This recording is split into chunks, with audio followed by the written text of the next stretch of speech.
En Suisse, on prend son temps. Pourquoi?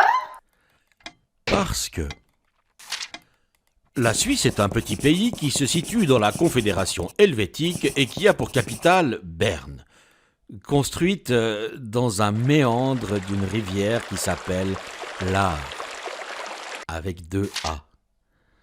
Forcément, dans un tel environnement, la population, par atavisme, ne peut pas être rapide, et le gouvernement non plus, puisqu'il siège à Berne, dans un palais fédéral qui surplombe un méandre de l'Aar. Résultat, en Suisse, on préfère la politique des petits pas.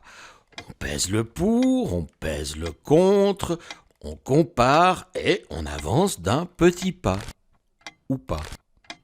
En revanche, dans les pays qui ont la malchance d'être situés en dehors de la Suisse, on fait tout à la va-vite, de façon frénétique, précipitée. Prenons par exemple le suffrage féminin.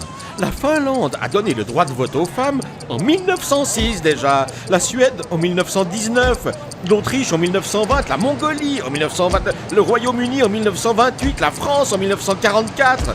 En Suisse, on a pris son temps.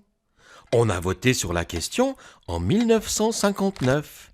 Et là, seuls les 3 cantons francophones étaient pour. Alors, on a attendu. Et on a revoté en 1971, et là, on a franchi le pas. Il suffisait de prendre son temps. Et quand on observe la carte des votes, on s'aperçoit qu'en Suisse, plus on habite vers le nord-est, plus on aime prendre son temps. Conclusion, en Suisse, on prend son temps. Et après, on fonce. Mais en prenant son temps.